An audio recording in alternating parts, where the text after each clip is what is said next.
नमस्कार दोस्तों, हमारे इस YouTube प्लेटफॉर्म पे आपका स्वागत है।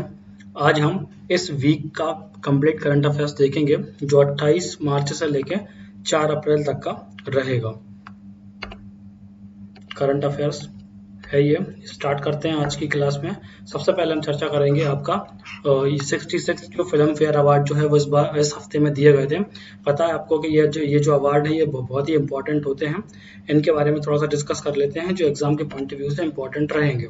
सबसे पहले यदि हम बात करें तो बेस्ट मूवी का जो अवार्ड है ये थप्पड़ मूवी को दिया गया है। ये आपको पता है कि कोविड-19 के कारण जो 2020 है ये बॉक्स ऑफिस के लिए बहुत ही जो है डेंजर टाइप का रहा था। कोई भी मूवी नहीं आई थी, है ना। तो ये आपको याद रखना है। थप्पड़ मूवी आई थी, उसके लिए बेस्ट मूवी का अवार्ड दिया गया है। बेस्ट डायरेक्टर के बारे में यदि हम बात करें तो बेस्ट डायरेक्टर मिला है ओम रावत को। और ये कौन सी मूवी के लिए दिया गया है? Tanaji the unsung warrior. ठीक है, तानाजी मूवी आई थी जो अजय देवगन की, उसके लिए जो है बेस्ट डायरेक्टर का अवार्ड दिया गया है।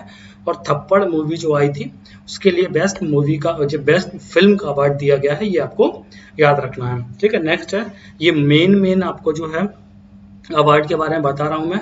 बाकी इसकी कंप्लीट पीडीएफ जो है वो हमारे यूट्यूब चैनल पे आपको यहाँ पर टेलीग्राम चैनल पे आपको मिल जाएगी। इस अस्तित्व एकेडमी यदि आप सर्च करेंगे और नीचे डिस्क्रिप्शन में लिंक भी दी गई है, वहां से आप इसकी फ्री पीडीएफ डाउनलोड कर सकते हैं। सारे अवार्ड्स और पूरी इस वीडियो का पीडीएफ वहां पे आपको मिल जाएगा। ठीक है, तो बेस्ट एक्टर लीडिंग रोल के बारे में यदि हम बात करते हैं तो इरफान खान साहब को मिला था, जिनकी हाल ही में डेथ हो गई थी। 2020 में ही कैंसर के कारण इनकी डेथ हो गई थी। इंग्लैंड की मूवी आई थी एक अंग्रेजी मीडियम, उसके लिए उनको बेस्ट एक्टर लीडिंग रोल के लिए जो है ये अवार्ड दिया गया था। ठीक है, नेक्स्ट यदि हम बात करते हैं तो बेस्ट एक्ट्रेस का अवार्ड जो है लीडिंग रोल में, ठीक है, फीमेल को किसका दिया गया है? तो ये है तापसी पन्नू। बेस्ट मूवी जो दी गई थी, है ना, थप्पड़ के लिए दिया गया है। ठीक है, और बेस्ट लाइफ टाइम, ये सबसे इम्पोर्टेंट आपका अवार्ड रहेगा, है ना, क्योंकि यही सबसे ज्यादा पूछा जाता है। एक तो फिल्म फेयर कम पूछा जाता है, पहली चीज तो आपको याद रखना है। यदि कोई अवार्ड जो है सिनेमा से संबंधित पूछा जाता है तो वो है राष्ट्रीय पुरस्कार, है ना। जो राष्ट्रीय फिल्म पुरस्कार होते हैं उनके बारे में पूछा जाता है। और फिल्म फेयर जो है वो दूसरे नंबर के सबसे महत्वपूर्ण सिनेमा से संबंधित अवार्ड होते हैं। तो इसमें दिया जाता है लाइफ टाइम अचीवमेंट अवार्ड, जो कि इरफान खान को ही दिया गया है। ठीक है, आपको पता है इनका बहुत बड़ा योगदान था, बहुत अच्छी मूवी जो है इन्होंने जो है वो बनाई थी। ठीक है, नेक्स्ट यदि हम स्लाइड के बारे में चर्चा करते हैं तो ये है वैश्विक लैंगिक अंतराल रिपोर्ट 2021 जारी की गई थी। ठीक है, तो आपको पता है कि आपको बहुत सारी रिपोर्ट वगैरह जारी की जाती हैं। ठीक है, जो इंपॉर्टेंट रिपोर्ट्स होती हैं उनके बारे में, रेलवे जैसे एग्जाम हो गए या अपना कांस्टेबल वगैरह हो गया, एमपीपीएससी वगैरह हुआ, ऐसे एग्जाम्स में जो होते हैं वो पूछ लिया जाता है कि इस रिपोर्ट में भारत की स्थिति क्या रही, या फिर ये वाली जो रिपोर्ट है वो किस संस्था के द्वारा जारी की जाती है। तो आपको याद रखना है कि जो विश्व लैंगिक अंतराल रिपोर्ट है ये विश्व आर्थिक मंच जो है ये रिलीज करता है। ठीक है, WEF भी इसको कहते हैं। ठीक है, 156 देशों में जो है भारत की बहुत ही खराब दयनीय स्थिति आप कह सकते हो। क्या लैंगिक अंतराल क्या कहलाता है? लैंगिक अंतराल का सीधा सा मतलब होता है ना, लिंगानुपात से, मतलब किसी भी क्षेत्र में जो है, चाहे वो कोई भी क्षेत्र हो, शिक्षा का क्षेत्र हो, व्यवसाय का क्षेत्र हो, है ना, उसमें महिलाएं कितनी काम कर रही हैं और पुरुष कितने काम कर रहे हैं, ये वाला जो अनुपात है ये कहलाता है लैंगिक अंतराल रिपोर्ट। इसके आधार पर तैयार की जाती है। भारत की बहुत ही दयनीय स्थिति है। 28 पायदान सीधा नीचे आ गया है इस बार, है ना। और इसे सबसे पहले जो है वो 2006 में जारी किया गया था। ये इतना इम्पोर्टेंट नहीं है, ये इम्पोर्टेंट है कि WEF की जो है वो स्थापना कब की गई थी? तो ये स्थापना की गई थी 1971 में। और जो इसका मुख्यालय है ये है आपका स्विट्जरलैंड के जेनेवा में। ये आपको याद रखना है कि WEF, जिसको हम विश्व आर्थिक मंच भी कहते हैं, वो वैश्विक लैंगिक अंतराल रिपोर्ट जारी करता है। उसकी स्थापना 1971 में की गई थी। ठीक है, नेक्स्ट जो इम्पोर्टेंट है ये है आपका MyNEP 2020 प्लेटफॉर्म लॉन्च किया गया है। ये भी आपसे पूछा जा सकता है कि ये किस मंत्रालय के अंतर्गत लॉन्च किया गया है? तो आपको याद रखना है शिक्षा मंत्रालय, जिसको पहले मानव संसाधन विकास मंत्रालय भी कहते थे। नई शिक्षा नीति जो आई है 2019 में, उसके आधार पर 2020 में सॉरी, है ना, उसके आधार पर जो है इसका नाम बदलकर शिक्षा मंत्रालय कर दिया गया है। तो शिक्षा मंत्रालय के द्वारा MyNEP 2020 प्लेटफॉर्म जो है ये लॉन्च किया गया है। इतना आपको याद रखने हैं। और केंद्रीय जो शिक्षा मंत्री हैं वो कौन है? तो ये है रमेश पोखरियाल निशंक। ठीक है, इनके बारे में आपको याद रखना है। नेक्स्ट आता है केंद्र सरकार के द्वारा 14 अप्रैल को डॉक्टर भीमराव अंबेडकर साहब की जो है जो जन्म दिवस होता है उसके दिन सार्वजनिक अवकाश की घोषणा की गई है। आपको याद ये रखना है कि ये जो है उनकी कौन सी जयंती होगी, 130वीं जयंती होने वाली है। ठीक है, इसके बारे में आपको याद रखना है। इनका जन्म जो है मध्य प्रदेश के महू, है ना, जो कि इंदौर में आता है, वहां पे इनका जन्म हुआ था। ठीक है, इतना आपको याद रखना है। ठीक है, नेक्स्ट आपको याद रखना है सॉरी कि वुशु खेल से संबंधित एक खिलाड़ी है।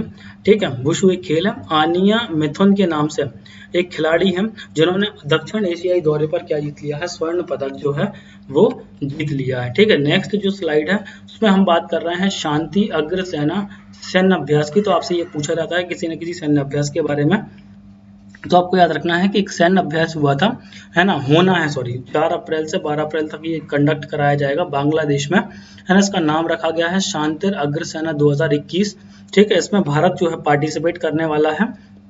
और कौन कौन सी आर्मी इसमें सपोर्ट करने वाली हैं, तो भूटान, श्रीलंका और बांग्लादेश पहले, लेकिन हाल ही में जो कि प्रधानमंत्री अभी बांग्लादेश गए हुए थे तो वहां पे ये बोल के आए हैं कि भारत भी इसमें शामिल होगा, तो इसके बारे में आपको याद रख लेना है। ठीक है, उसके बाद जो सबसे इम्पोर्टेंट जो अभी तक पूरी स्लाइड जो अभी तक अपन ने पढ़ा, सबसे इम्पोर्टेंट जो क्वेश्चन है वो ये है कि 51वां दादा साहेब फाल्के पुरस्कार जो है ये किसको दिया जाना है, तो ये दिया जाना है साहब रजनीकांत साहब को। ठीक है, बहुत ही फेमस पर्सनालिटी है, सभी इनके बारे में जानते हैं। बस आपको याद ये रखना है कि ये जो 12वें नंबर के दक्षिण भारत के जो है ये अभिनेता होंगे जिनको ये पुरस्कार दिया जाना है। ठीक है, और ये दादा साहेब फाल्के जो पुरस्कार है ये सबसे 1969 से प्रारंभ हुआ था और सबसे पहले देविका रानी जी को दिया गया था। भारतीय सिनेमा का सर्वोच्च सम्मान भी ये कहलाता है दादा साहेब फाल्के पुरस्कार। बहुत बार ऐसा ये पूछा गया है। ठीक है, ये सिंपल सा क्वेश्चन है आपको। 1 अप्रैल को मनाया जाता है उत्कल दिवस और पहले इसको उड़ीसा नाम दिया गया था। ठीक है, उड़ीसा नामक जो राज्य है वो 1938 में बना था पश्चिम बंगाल से अलग होके, और 113वें संविधान संशोधन के तहत इसका नाम बदलकर क्या कर दिया गया था, उड़ीसा कर दिया गया था। इतना आपको याद रखना है। फिर आपको याद रखना है ISSF शूटिंग चैंपियनशिप का आयोजन कहाँ किया गया था, शूटिंग जो विश्व कप इसका आयोजन कहाँ किया गया था, तो ये दिल्ली में किया गया था और भारत जो है इसकी तालिका पर जो है वो शीर्ष पर रहा है। इतना आपको याद रखना है। ठीक है, नेक्स्ट यदि हम बात करते हैं, ये दूसरा सबसे महत्वपूर्ण क्वेश्चन है, ये अवार्ड से संबंधित क्वेश्चन है, सरस्वती सम्मान, जो कि 1991 से के बिरला फाउंडेशन के द्वारा जो है ये प्रदत्त किया जाता है।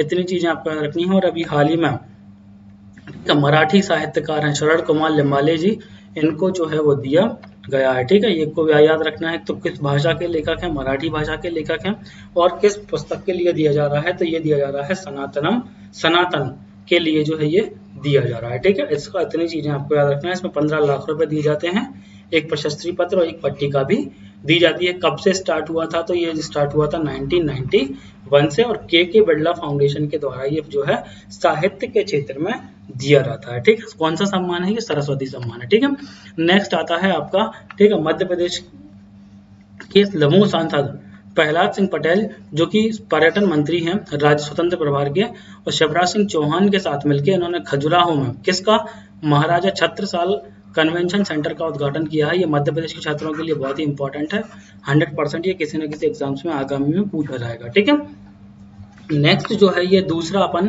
सैन्य अभ्यास पढ़ने वाले हैं, ये है वज्र प्रहार। कौन सा है ये, वज्र प्रहार है। वज्र प्रहार का जो आयोजन है ये पूछा जा सकता है कहाँ हुआ था, तो ये हुआ था हिमाचल प्रदेश में।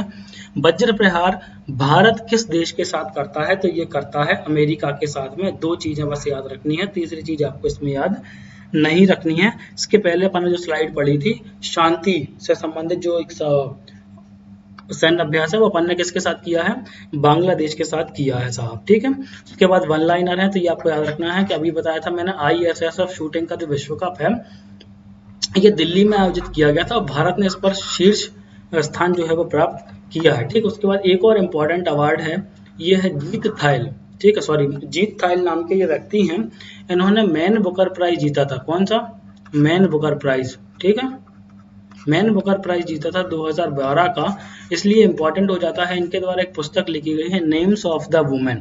ठीक है, तो ये पुस्तक का नाम याद रख लेना है। ठीक है, उसके बाद अगला है प्रसिद्ध चित्रकार और लेखक अनिल धारकर का निधन हो गया है। ये कई बार पूछ लिया गया है एग्जाम्स में कि कोई यदि व्यक्तित्व जो है जिसका निधन होता है तो इसके बारे में पूछ लिया जाता है कि ये जो व्यक्तित्व है, ठीक है, इसका संबंध किस चीज से है। तो ये पत्रकार भी थे और लेखक भी थे, ये चीज आपको याद रख लेनी है। नेक्स्ट जो है एक नियुक्ति के बारे में कि सेल की जो चेयरपर्सन है सोमा मंडल, उनको अब बना दिया गया है, स्कोप की नई अध्यक्षा जो है उनको बना दिया गया है। तो ये जो है इस हफ्ते का करंट अफेयर्स था। देखने के लिए बहुत बहुत धन्यवाद। इसी तरह से आप हमारे यूट्यूब चैनल पर जुड़े रहिए। हमारे टेलीग्राम चैनल से भी जुड़ सकते हैं जहाँ पे आपको इसकी फ्री PDF प्रोवाइड करा दी जाएगी।